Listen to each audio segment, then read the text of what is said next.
Hello दोस्तों, कैसे हो। हमारे YouTube channel target with career में आप सभी का बहुत बहुत स्वागत है। दोस्तों, उम्मीद है मस्त ज़बरदस्त हो गए, तैयारी अपनी एक बेहतर मोड पर ले जा रहे होगे। तो आज हमारा जीएस का लक्ष्य सीरीज का प्रैक्टिस सेट नंबर 4 है। तो हम किसी बिना देरी के आज के सेशन को स्टार्ट करते हैं। पहला क्वेश्चन है, ओडिसी नृत्य के ओडिसी नृत्य के पुनर्द्वार में विकास किसका प्रमुख योगदान था। ओडिसी नृत्य के पुनर्द्वार यानी कि पुनर्जन्म में किसका प्रमुख योगदान था। दोस्तों, इसका राइट आंसर है option number B, Kelucharan Mahapatra. जब ओडिसी ने अपनी पहचान खो दी तो उस दौरान केलुचरण महापात्र ने इसे पुनर्जीवित किया। तो जो ऑप्शन नंबर 1 में है रुक्मणी देवी अरुंडेल, इसका संबंध है भरतनाट्यम से।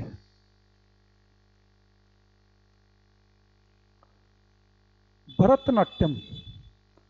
और जो बिरजू महाराज है वो है कथक, इनका संबंध है कथक शास्त्रीय नृत्य से।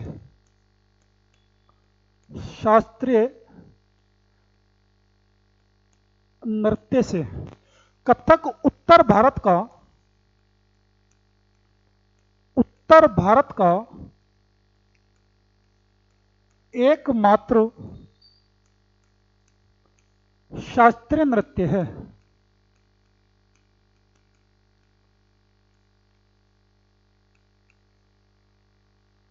शास्त्रीय नृत्य है।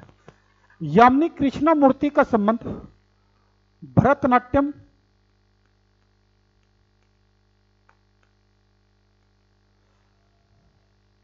और कुचिपुड़ी से है।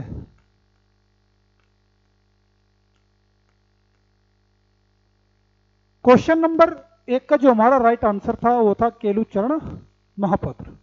अब हम चलते हैं अपने दूसरे क्वेश्चन की तरफ। हमारा दूसरा क्वेश्चन ये है कि संस्कृति मंत्रालय के अनुसार भारत में कितने शास्त्रीय नृत्य हैं। इसका राइट आंसर है ऑप्शन नंबर बी, संस्कृति मंत्रालय के अनुसार भारत में 9 शास्त्रीय नृत्य है। संस्कृति मंत्रालय जो 9वां शास्त्रीय नृत्य मानता है वो छऊ को मानता है। छऊ को। छऊ 3 प्रकार के होते हैं। एक तो होता है मयूरभंज छऊ।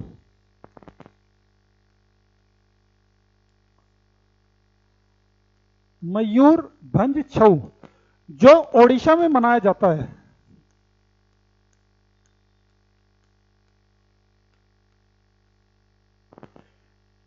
एक है सरायकेला छऊ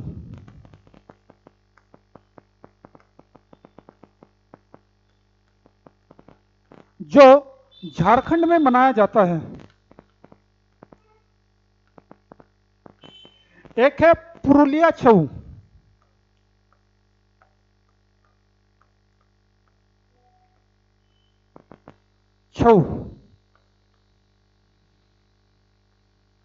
जो पश्चिम बंगाल में मनाया जाता है।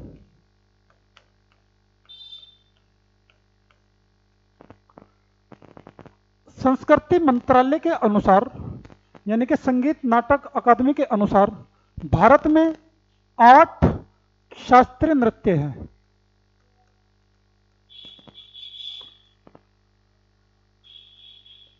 संगीत नाटक अकादमी के अनुसार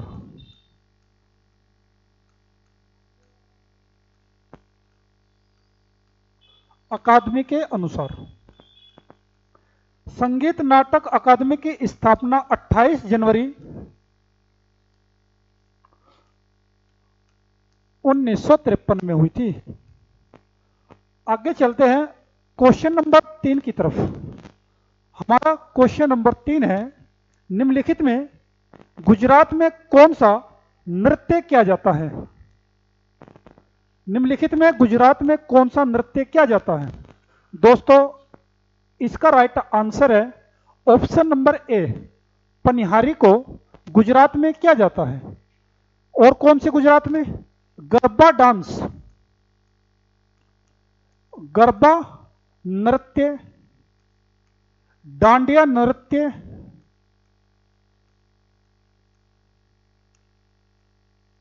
नृत्य भी गुजरात में किया जाता है। ऑप्शन नंबर बी में है मटकी नृत्य, यह मध्य प्रदेश में किया जाता है।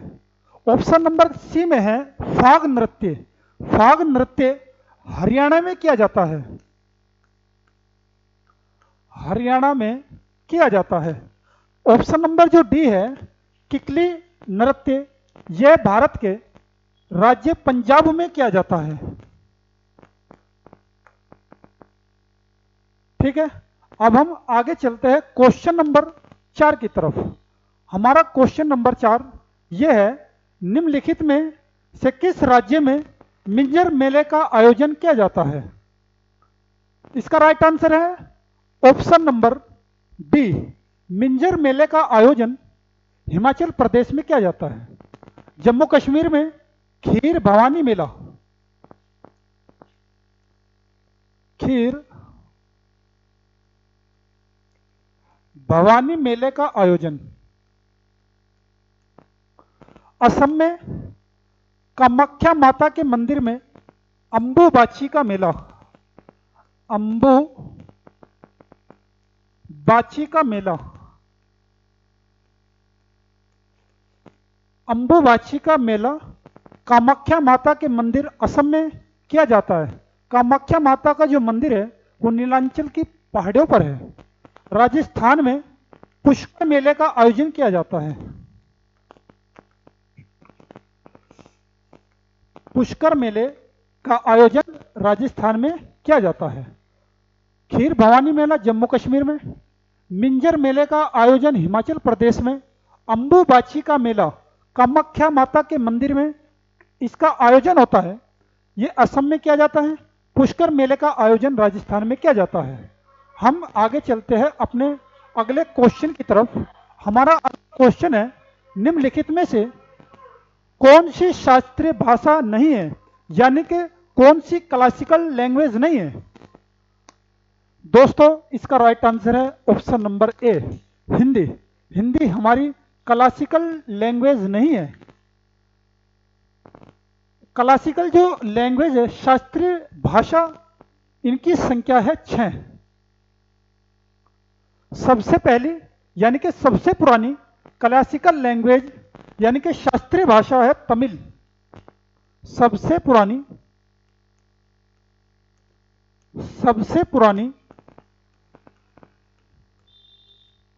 शास्त्रीय भाषा, जिसे 2004 में शामिल किया गया था। संस्कृत को शास्त्रीय भाषा में 2005 में शामिल किया गया और उड़िया को 2014 में शास्त्रीय भाषा में शामिल किया गया। और उड़िया हमारी नवीन यानी कि नई शास्त्रीय भाषा है। नई शास्त्रीय भाषा।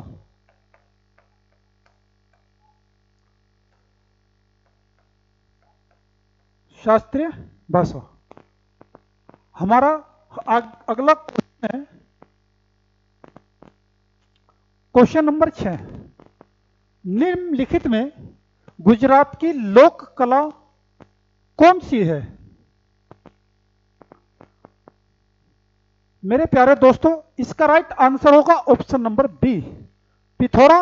जो लोक कला है वो है गुजरात की। कलमकारी आंध्र प्रदेश की लोक कला,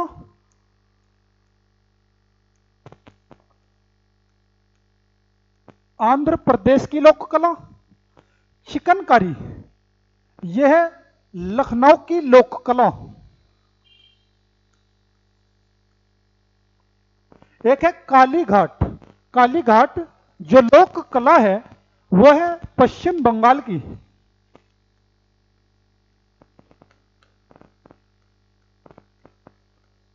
बंगाल की। हम आगे क्वेश्चन पे चलते हैं। Question number 7। क्वेश्चन नंबर 7 है, निम्नलिखित में से किस कलाकार का संबंध शहनाई से है? यानी कि कौन सा कलाकार इनमें से शहनाई वादक है? इसका राइट आंसर है ऑप्शन नंबर ए, पंडित राम साहेब मिश्रा का संबंध शहनाई से है। एक मोस्ट इंपोर्टेंट जो बहुत ही एग्जाम में रिपीट होती है वो है शहनाई वादक बिस्मिल्लाह खान। बिस्मिल्लाह खान, इनका संबंध भी शहनाई से है।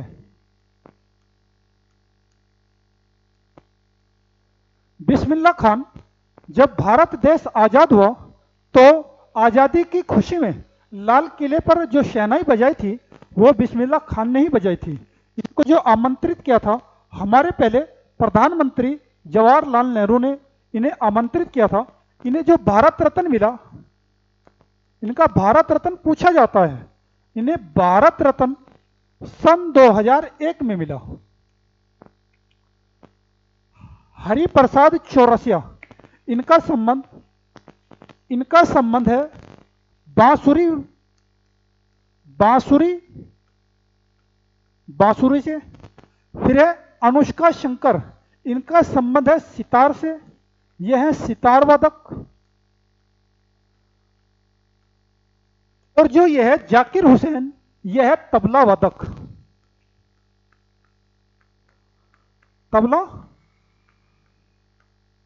वादक। हम अगले क्वेश्चन पे चलते हैं। हमारा जो अगला क्वेश्चन है वो ये है कि गिरिजा देवी किस घराने से संबंधित रखती है? इसका राइट आंसर है ऑप्शन नंबर ए, बनारस घराने से गिरिजा देवी का संबंध है। गिरिजा देवी को ठुमरी की रानी भी कहा जाता है। ठुमरी की रानी गिरिजा देवी को कहा जाता है। बनारस घराने से एक और संबंध है शहनाई वादक बिस्मिल्लाह खान का। बिस्मिल्लाह खान का संबंध भी शहनाई, जो बनारस घराने से, ग्वालियर घराने से हद्दू खान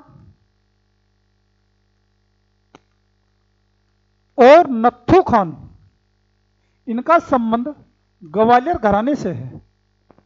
इंदौर घराने से है उस्ताद आमिर खान। उस्ताद आमिर खान का संबंध इंदौर घराने से, लखनऊ घराने से है बिरजू महाराज। बिरजू महाराज, इनका संबंध है लखनऊ घराने से। हम अगले क्वेश्चन पे चलते हैं। क्वेश्चन नंबर 8, निम्नलिखित में दक्षिण भारत का कौन सा संगीत है? ऑप्शन नंबर ए हिंदुस्तानी संगीत, ऑप्शन नंबर बी कर्नाटक संगीत, ऑप्शन नंबर सी या दोनों, ऑप्शन नंबर डी है इनमें से कोई नहीं। इसका राइट आंसर है ऑप्शन नंबर बी, कर्नाटक जो संगीत है वो दक्षिण भारत का संगीत है। भारत में दो संगीत, एक तो है हिंदुस्तानी संगीत,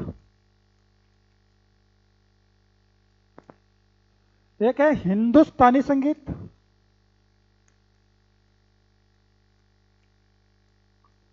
हिंदुस्तानी संगीत।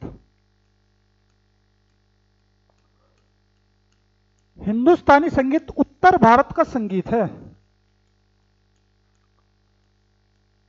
उत्तर भारत का संगीत।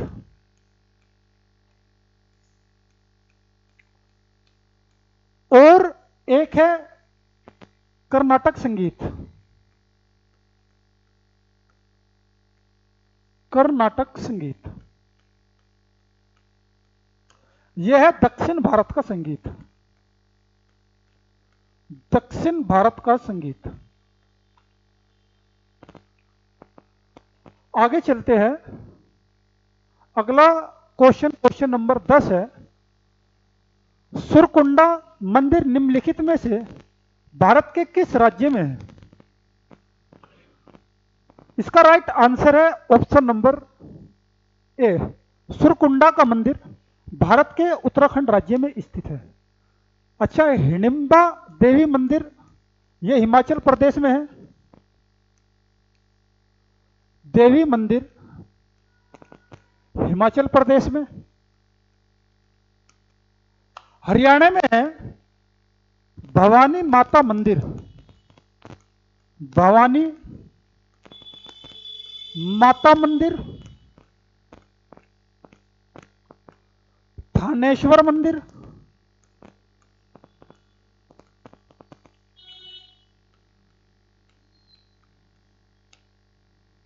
ओडिशा में सूर्य का कोणार्क मंदिर।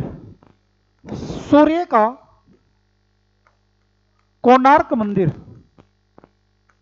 सूर्य का कोणार्क मंदिर ओडिशा में है, जिसे ब्लैक पैगोडा कहा जाता है। ब्लैक पैगोडा सूर्य के कोणार्क मंदिर को कहा जाता है। गोड़ो। हमारा अगला क्वेश्चन है क्वेश्चन नंबर 11। निम्नलिखित में आगरे के किले को यूनेस्को धरोहर में कब शामिल किया गया? इसका राइट आंसर है ऑप्शन नंबर बी। 1983 में भारत में 4 साइट को यूनेस्को में शामिल किया गया, जिसमें अजंता की गुफाएं, अजंता की गुफाएं,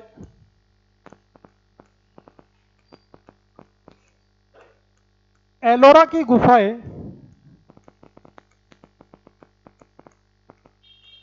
ताजमहल और एक है आगरे का किला। ये सब 1983 में शामिल किया गया। 1993 में कुतुब मीनार, कुतुब मीनार को यूनेस्को की धरोहर सूची में शामिल किया गया। 1985 में कंचनजंगा, कंचनजंगा 1985 में कंचनजंगा को यूनेस्को की सूची में शामिल किया गया। 2007 में जो दिल्ली का लाल किला है उसको यूनेस्को की सूची में शामिल किया गया। हम अगले क्वेश्चन पे चलते हैं। हमारा अगला क्वेश्चन है क्वेश्चन नंबर 12। निम्नलिखित में कौन सी पुस्तक जयदेव द्वारा लिखी गई? इसका राइट आंसर है ऑप्शन नंबर ए। गीत गोविंद को जो लिखा था वो जयदेव ने लिखा था। यह कुमार संभव जो इसको लिखा वो कालिदास ने लिखा। कालिदास ने लिखा। राजतरंगिणी इसको कल्हण ने लिखा। राजतरंगिणी में ही जम्मू कश्मीर के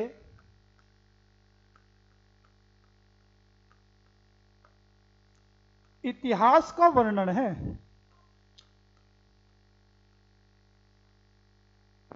कादम्बरी को बाण भट्ट ने लिखा।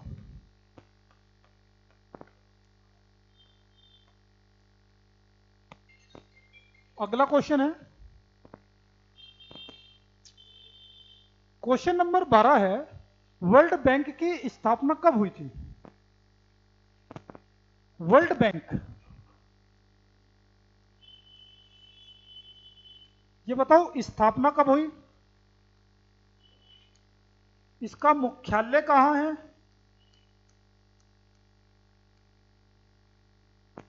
इसकी स्थापना 1944 में हुई थी। इसने जो कार्य करना स्टार्ट करा, कार्य शुरू करा 1945 में। मुख्यालय है वाशिंगटन डीसी में।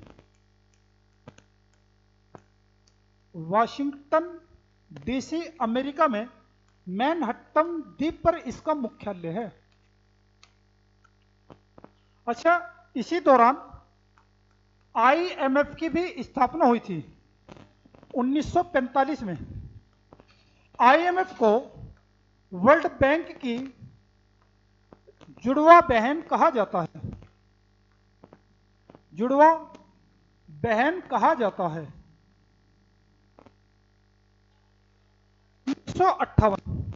1958 में भारत में यूरोपियन यूनियन की स्थापना हुई।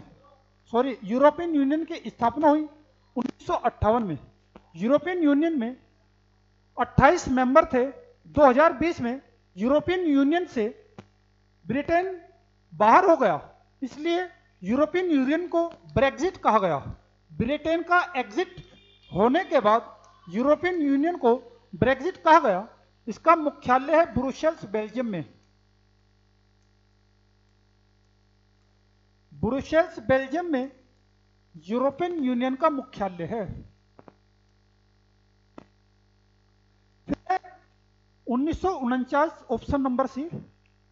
4 अप्रैल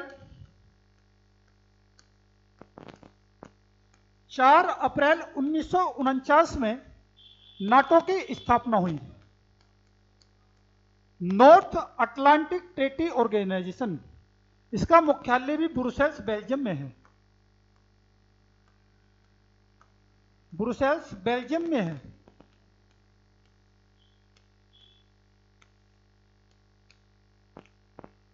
एक है 1966, इसमें न्यू डेवलपमेंट बैंक की स्थापना हुई। न्यू डेवलपमेंट बैंक, इसकी स्थापना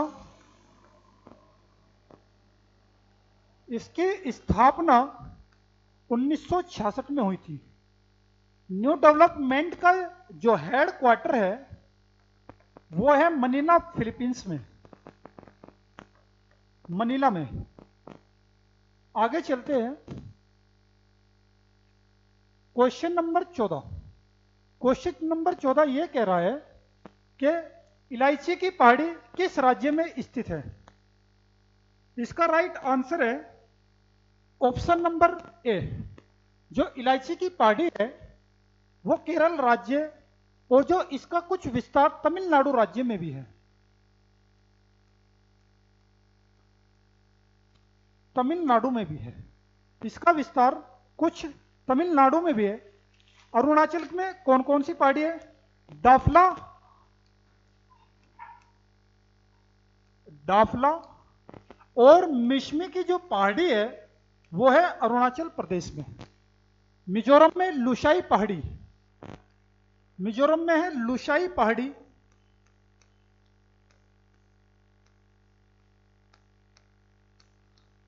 पहाड़ी। सिक्किम में है कंचनजंगा, कंचनजंगा। जो कंचनजंगा है यह विश्व की तीसरी सबसे ऊंची चोटी है। आगे चलते हैं। हमारा अगला क्वेश्चन है क्वेश्चन नंबर 15। निम्नलिखित में सबसे प्राचीनतम वेद कौन सा है? इसका राइट आंसर है option number A, Rigveda. Bharat इतिहास का सबसे प्राचीनतम वेद है। इसमें 10 मंडल है। इसका जो संकलन किया था महर्षि वेदव्यास ने किया था। महर्षि वेदव्यास ने किया था। ऋग्वेद के तीसरे मंडल में, ऋग्वेद के तीसरे मंडल में,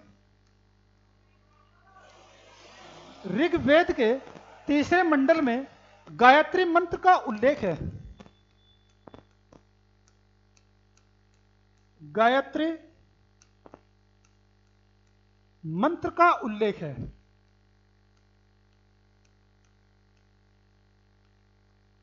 एक है सामवेद। इसे भारतीय संगीत का वेद कहा जाता है। भारतीय संगीत का वेद। संगीत का वेद, एक है अथर्ववेद, सबसे नवीनतम वेद, तम वेद। जो अथर्ववेद है वो उसमें जादू,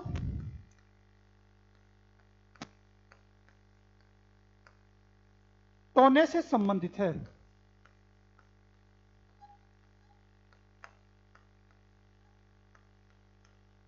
अथर्ववेद से एक क्वेश्चन और पूछा जाता है कि कन्याओं के जन्म की निंदा कौन सा वेद करता है?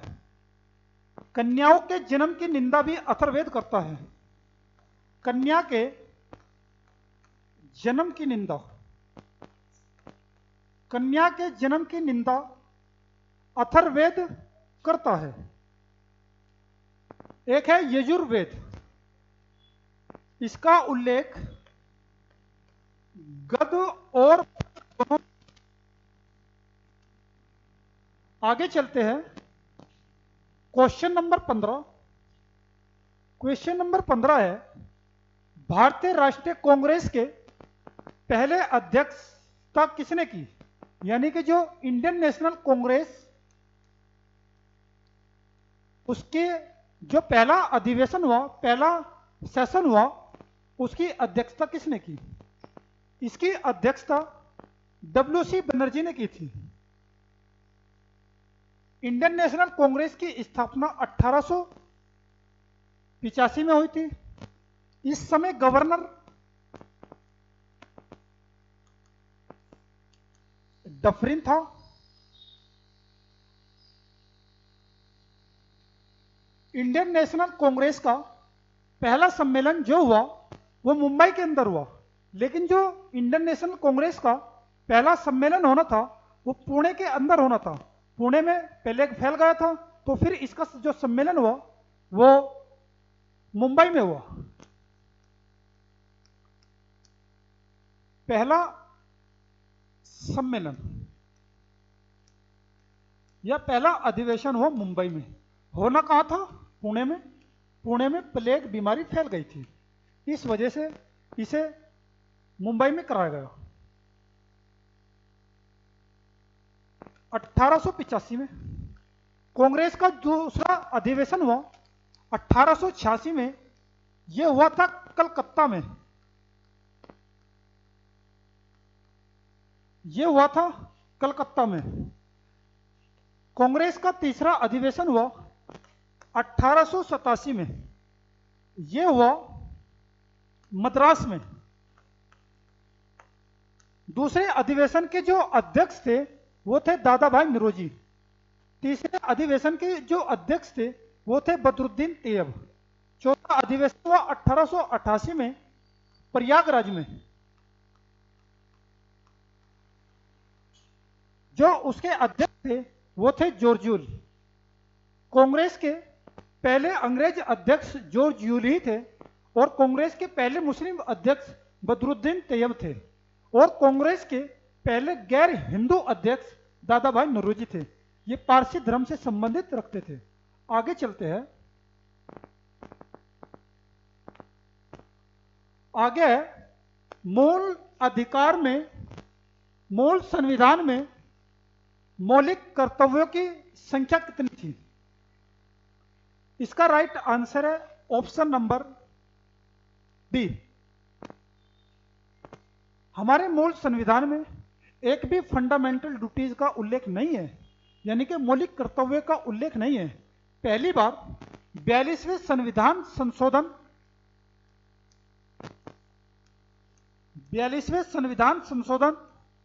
1976 में 10 मौलिक कर्तव्यों को जोड़ा गया। मौलिक कर्तव्यों को जोड़ा गया। अच्छा, जिस दौरान इसे जोड़ा गया, किस आर्टिकल में मौलिक कर्तव्यों का उल्लेख है, संविधान के किस भाग में मौलिक कर्तव्यों का उल्लेख है, और किस समिति से भारत में मौलिक कर्तव्यों को जोड़ा गया था? कौन सी समिति थी?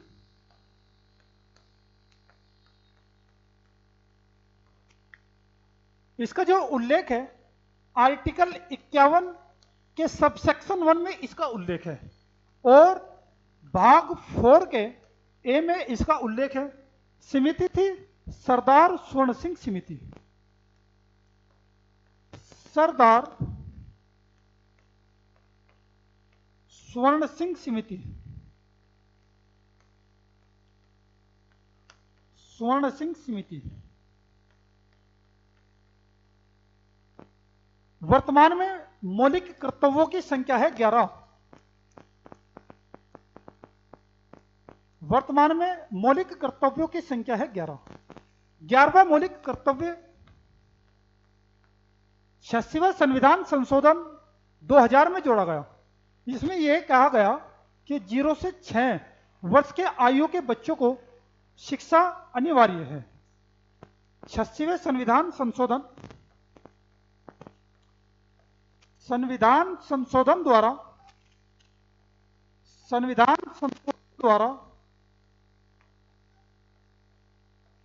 11वें मौलिक कर्तव्य को जोड़ा गया। आगे चलते हैं। हमारा अगला क्वेश्चन है क्वेश्चन नंबर 20। निम्नलिखित में विटामिन ए का रासायनिक नाम क्या है? इसका राइट आंसर है option number C. Vitamin A का रासायनिक नाम है retinol. Vitamin thiamine vitamin B का रासायनिक नाम, एस्कोर्बिक एसिड विटामिन सी का रासायनिक नाम, फेरोल है विटामिन डी का रासायनिक नाम।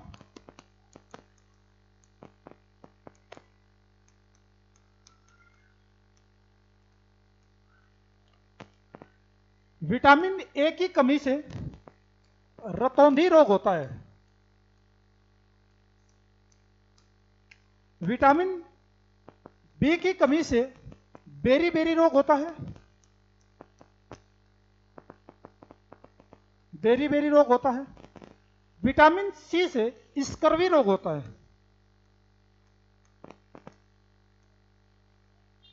और विटामिन ए से होता है रतौंधी।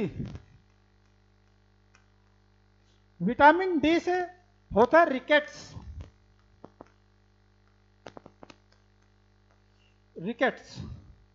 विटामिन ई का रासायनिक नाम, विटामिन के का रासायनिक नाम क्या है? विटामिन ई का रासायनिक नाम है टोकोफेरोल।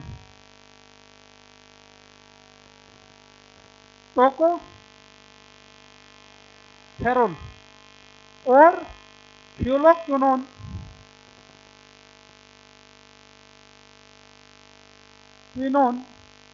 विटामिन के का रासायनिक नाम है। आगे चलते हैं। निम्नलिखित में सिरके में कौन सा एसिड पाया जाता है? हमारा इसका जो राइट आंसर होगा वो होगा option number D. Acetic acid सिरके में पाया जाता है। मौलिक एसिड किस में पाया जाता है? लैक्टिक एसिड किस में पाया जाता है? बेंजोइक एसिड किस में पाया जाता है? जो मौलिक एसिड है वो सेब में पाया जाता है। लैक्टिक एसिड दूध में और बेंजोइक एसिड पाया जाता है घास में। आगे चलते हैं। क्वेश्चन नंबर 20 और अंतिम सवाल यह है, लाडली बहन योजना किस राज्य ने स्टार्ट की? इसका राइट आंसर है ऑप्शन नंबर ए, मध्य प्रदेश।